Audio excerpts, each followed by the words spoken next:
Movie की शुरुआत होती है ह्यून के साथ, जो किडनैप हो चुकी है और किडनैपर की कार में बंद है। ह्यून खूब चिल्लाती है और किडनैपर चुपचाप खड़ा उसके सामने उसे देखता है। किडनैपर उससे चुप होने के लिए कहता है। बहुत देर चिल्लाने के बाद जब उसे ऐसा लगता है इसका कोई फायदा नहीं, तो वह खुद चुप हो जाती है। फिर वो किडनैपर के हाथ पे एक टैटू देखती है। उसके बाद किडनैपर गाड़ी की डिग्गी बंद कर देता है और वहाँ से चला जाता है। तो आगे क्या होगा और आखिर किडनैपर ने ह्यून को ही क्यों किडनैप किया है, तो हम चलते हैं एक दिन पीछे, जब ह्यून अपनी माँ के साथ अपने पिता के स्टोर पे काम कर रही होती है। उसके बाद वो अपनी दोस्त एबी से मिलने जाती है। वो उसके लिए एक फेक आइडेंटिटी कार्ड लेके आती है, जिससे वो दोनों नाइट क्लब में जा सके। वो दोनों डिसाइड करते हैं कि वो दोनों आज रात नाइट क्लब में जाएंगे। पीछे से ह्यून का डैड आता है। वो उसे बताता है कि उसने उन दोनों की बातें सुन ली। वो उससे कहता है कि वो अपनी माँ को ना बताए नकली आइडेंटिटी कार्ड के बारे में, और उसे पता चल गया तो वो उसे बाहर नहीं जाने देगी। फिर वो उसे एक रिंग देता है, जो वो कहता है कि उसे ग्रेजुएशन डे के दिन देनी थी। फिर वो सामान डिलीवर करने चला जाता है। जब ह्यून अपनी माँ को बताती है कि वो आज रात घूमने जाएगी और रात को देर से लौटेगी, तो उसकी माँ मना कर देती है और कहती है कि उसे रात को 10 बजे से पहले लौट के आना होगा। और जब वो अपनी माँ से बहुत ज्यादा रिक्वेस्ट करती है और कहती है एबी भी उसके साथ जाएगी, तो उसकी माँ मान जाती है। रात को वो एबी के साथ जाती है। ये पहली बार था कि जब ह्यून किसी नाइट क्लब में गई हो। वो इस नए अनुभव से बहुत ज्यादा खुश थी। मिलिट्री यूनिफॉर्म में एक लड़का ह्यून से बात करने की कोशिश करता है, पर ह्यून से उससे ज्यादा बात नहीं करती। वो कुछ देर उससे बात करता है और फिर एक कॉल करने चला जाता है। फिर जब वो वापस आता है, ह्यून से अपनी बात दोबारा शुरू करता है। फिर जब देर हो जाती है और ह्यून को घर लौटना होता है, तो ह्यून को एबी नहीं मिलती। तो वो लड़का उसे अपनी कार में घर छोड़ने का ऑफर करता है। रास्ते में वो उससे कहता है कि वो दोनों कुछ समय कार में ही बिताए, पर एबी कहती है कि उसे देर हो रही है। वो कहता है ठीक है, वह उसे पहले घर छोड़ देगा, पर उससे पहले वो एक जगह कार रोकता है और कार से बाहर चला जाता है एक फोन कॉल करने। थोड़ी देर बाद उसकी कार के पीछे एक और कार आकर रुक जाती है। ह्यून देखती है उसकी कार के अंदर कई सारी यूनिफॉर्म होती है और कई सारे नकली बैज भी होते हैं अलग अलग डिपार्टमेंट्स के। उसे एहसास होता है कुछ तो गड़बड़ है, तो वह कार से निकलकर भागना शुरू कर देती है। जैसे ही वो भाग रही होती है, उसके सर पे कोई कुछ मारता है और वह बेहोश हो जाती है। अगले दिन हम देखते हैं मार्शल बॉब कार चला रहा होता है और फोन पर अपने बेटे से बात कर रहा होता है। रास्ते में वो देखता है कि शेरिफ किसी के साथ खड़ा है और वो कुछ देख रहा है। वो वहाँ देखने जाता है क्या हो रहा है। शेरिफ उसे बताता है कि फिल को अपनी जमीन पर एक डेड बॉडी मिली है। बॉब शेरिफ से कहता है कि वह उसे बॉडी दिखाए। जब बॉब बॉडी देखता है, तो वो फिल से पूछता है क्या उसके साथ कोई और भी रहता है या उसने किसी और को भी बॉडी के बारे में बताया, पर वो कहता है कि वो अकेला रहता है और इसके बारे में किसी को नहीं पता। तभी अचानक बॉब अपनी गन निकालता है और दोनों को मार देता है। फिर उनको होश आता है, वो अपने आप को एक ट्रक में पाती है 2 और लड़कियों के साथ। तभी अचानक ट्रक रुकता है और एक बड़ा सा आदमी उनके पास आता है। वो दोबारा बेहोश हो जाती है। फिर जब उसे होश आता है, तो अपने आप को बेड पर पाती है और उसके हथकड़ी लगी हुई होती है। अपने आसपास का सामान देखकर उसे एहसास होता है कि वो एक ऑपरेशन थिएटर में है। एक औरत जिसने नर्स जैसे कपड़े पहने होते हैं उसके पास आती है। वो ह्यून को बात करने का कोई मौका नहीं देती और उसके ब्रेसेस निकाल लेती है। फिर वो उसके सर पर लगी चोट का इलाज करती है और फिर एक आदमी की मदद से उसे बाथरूम में धोने ले जाती है। फिर जब उसे दोबारा होश आता है, तो उसे पता चलता है कि वो एक ऐसी जगह पे है जहाँ उसकी जैसी बहुत सारी लड़कियां हैं और सबने उसकी जैसे ही कपड़े पहन रखे हैं। मार्शल बॉब एक डब्बा भर के बिल्लियां लाता है और सब लड़कियों से एक एक बिल्ली लेने के लिए कहता है और उसे पालने के लिए कहता है। एक लड़की जिसका नाम स्वेतलाना होता है, वो उससे सबसे पहले बिल्ली लेने के लिए कहता है और हमें ऐसा लगता है कि स्वेतलाना इन सब में स्पेशल है। फिर वो उन सबको धमकाता है कि यहाँ से भागने की कोई सोचे भी ना, और कहता है जो भागने की कोशिश करेगा उसका अंत मौत होगा, जैसे उनकी दोस्त मरिया जिसे उसने मार दिया जब उसने भागने की कोशिश की। वो सब लड़कियां डर जाती हैं और सब एक एक बिल्ली ले लेती हैं, सिवाय ही उनके जो अभी भी बेड पर सो रही होती है। बॉब उसके पास जाता है और उससे कहता है कि वह उसके बारे में सब कुछ जानता है। फिर वो उसको उसके बारे में जानकारी देता है। वॉर्ड उसकी अंगूठी लेता है। फिर वो उससे कहता है कि वो 1-2 दिन आराम कर सकती है सदमे से उभरने के लिए, पर उसके बाद उसे अपनी नए काम की शुरुआत करनी होगी। फिर वो उसे बताता है कि अब से उसका नाम ईडन होगा। वो उससे कहता है किसी को वो अपना असली नाम ना बताए। वो उन लोगों के बात करने के स्टाइल से समझ जाती है कि जिन लोगों ने उसे किडनैप करा है वो एक गैंग है जो लड़कियों की तस्करी करते हैं। वो उसे धमकाता है कि अगर वो भागने की कोशिश करेगी या उन्हें परेशान करेगी, तो वो उसकी फैमिली को चोट पहुंचाएगा। उसके बाद वो दूसरी लड़कियों के साथ काम करने जाती है। वॉन उन सबको पहनने के लिए कपड़े देता है। फिर वो ह्यून और एक और लड़की जिसका नाम क्योन होता है उन्हें ले जाता है। वह उन दोनों को एक नाइट क्लब में ले जाता है। एक औरत उन दोनों के हाथ में हथकड़ी लगा देती है और उन्हें मारती है, जबकि ह्यून फिल्म बनाता रहता है इन सब। जब ये सब खत्म होता है, हम देखते हैं ह्यून बहुत ज्यादा दुखी होती है और क्योन उसे चुप कराने की कोशिश करती है। अगले दिन वॉन ह्यून को एक क्लाइंट के पास लेके जाता है, पर वो भाग जाती है। वॉन किसी तरह ह्यून को पकड़ लेता है और उसे वापस ले आता है। जब ह्यून आम लोगों से मदद मांगती है, तो वॉन उनसे कहता है कि वो एक पुलिस वाला है और ये लड़की एक क्रिमिनल है। जब वॉन ह्यून को वापस ले जाता है, वो उसे टॉर्चर करने का फैसला करता है जिससे वह दोबारा ना भागे। वो एक टब को पूरी तरह से आइस क्यूब से भर देता है और ह्यून को रात भर उसमें छोड़ देता है। ह्यून का पूरा 1 साल इसी तरह गुजर चुका है और उसका कोई दोस्त नहीं है सिवाय क्यो के। फिर वो देखती है कि उसकी अंगूठी स्वेतलाना के हाथ में है। फिर क्यो उसे बताती है कि स्वेतलाना वो लड़की है जिसकी लड़कियों के बीच सबसे ज्यादा चलती है, क्योंकि वो 18 साल से बड़ी है। उसके बाद ह्यून वॉन के साथ एक नाइट क्लब पे जाती है। अपना काम पूरा करने के बाद वो लौटने की तैयारी करती है, पर उससे पहले वो अपनी जूते की हील तोड़ लेती है और उसे अपनी गुफा में छुपा लेती है। उसे अब इस जगह की आदत हो चुकी है और अपने दोस्त क्यू के साथ रहने की। पर जब वो अपने रूम में वापस लौटती है तो उसे क्यू नहीं मिलती, क्योंकि वो काम से गई होती है बाहर और क्यू की जगह स्वेटलाना होती है। रात को जब स्वेटलाना सो जाती है तो ह्यून उसे अपनी हील की टूटे हुए हिस्से से अटैक करती है, क्योंकि उसे उससे अपनी अंगूठी वापस लेनी होती है। वॉन बीच में आता है और ह्यून को सजा देने का फैसला करता है। वह ह्यून को अपनी अंगूठी निगलने के लिए कहता है। ह्यून कहती है कि अब वो हिसाब किताब में उसकी मदद कर सकती है, क्योंकि वह 19 साल की हो चुकी है, पर वो उसे मना कर देता है और कहता है उसे उसकी कोई जरूरत नहीं है। अगले दिन एक पार्टी पे वॉन ह्यून की बातों के बारे में सोचता है और खास तौर से क्योंकि वो हिसाब किताब में अच्छा नहीं होता, तो वो ह्यून को एक मौका देता है अपनी मदद करने का। तभी अचानक वो देखता है लड़कियां भाग रही होती है उस जगह से, जब वॉन दूसरे काम में बिजी होता है। तो वो ह्यून के साथ कार में लड़कियों को ढूंढने निकल जाता है। ह्यून भागी हुई लड़कियों की लोकेशन निकालने में कामयाब हो जाती है और उसे बताती है। यहाँ से ह्यून गैंग का हिस्सा बन जाती है। रात को वो बाथरूम जाती है और वो अपनी अंगूठी धोती है, जो उसके पीछे के रास्ते से वापस लौट के बाहर आ जाती है और उसे दोबारा पहन लेती है। अगले दिन वॉन सब लड़कियों से काम पर जाने के लिए तैयार होने के लिए कहता है, सिवाय ह्यून के, क्योंकि वो ह्यून को अपने साथ अपने घर सफाई करने के लिए ले जाता है। उसके बाद वो उसे एक ऑफिस ले जाता है, जिससे वो कॉल पर जवाब देने का काम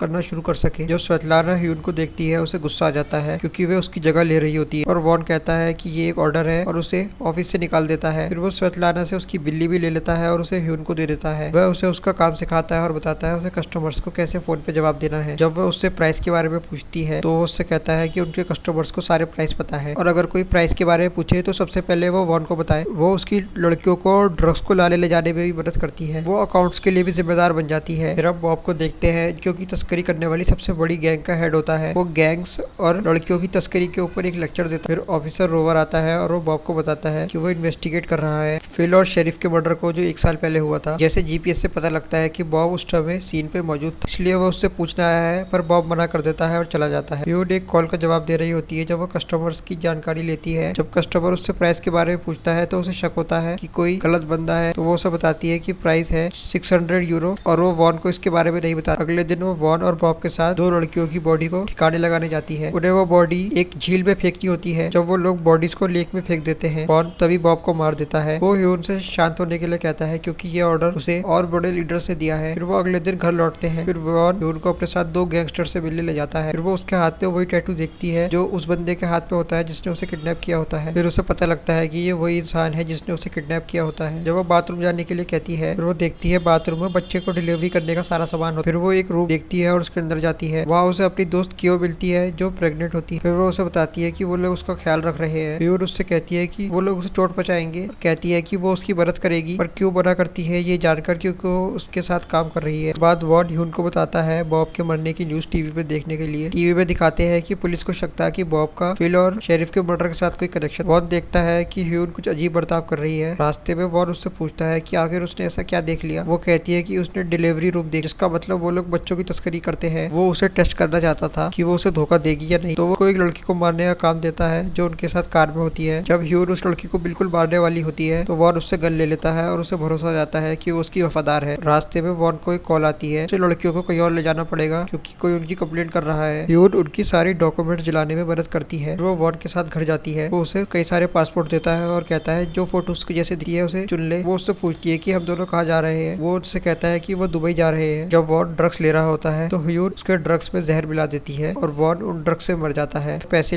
और पासपोर्ट लेती है और एक बेहोशी का इंजेक्शन भी लेती है। फिर वो उस घर जाती है जहाँ पे क्यो होती है। वो उस इंसान से कहती है वो क्यो को खरीद लेगी, पर वो मना करता है, कहता है कि ये पैसे बहुत कम है। वो क्यो से मिलने के लिए 5 मिनट मांगती है। जब वो आदमी उसे क्यो के पास ले जा रहा होता है तो वो उसे बेहोशी का इंजेक्शन लगा देती है। फिर वो कमरे में जाती है और क्यो को ढूंढ लेती है। वो क्यो को उस जगह से निकालने के लिए कहती है, पर क्यो मना करती है क्योंकि उसे अपने बच्चे के साथ रहना होता है। क्यो को बताती है कि गैंग उसका बच्चा बेच देगी। फिर वो उसे लेती है और वहाँ से चली जाती है। फिर वो अपनी माँ को फोन करती है। जब उसकी माँ उसकी आवाज सुनती है तो वो रोने लगती है। यही मूवी खत्म हो जाती है। अब ह्यून और उसकी दोस्त आजाद है। वीडियो देखने के लिए आपका धन्यवाद। वीडियो अच्छी लगी हो तो चैनल को सब्सक्राइब करें और वीडियो को लाइक करें।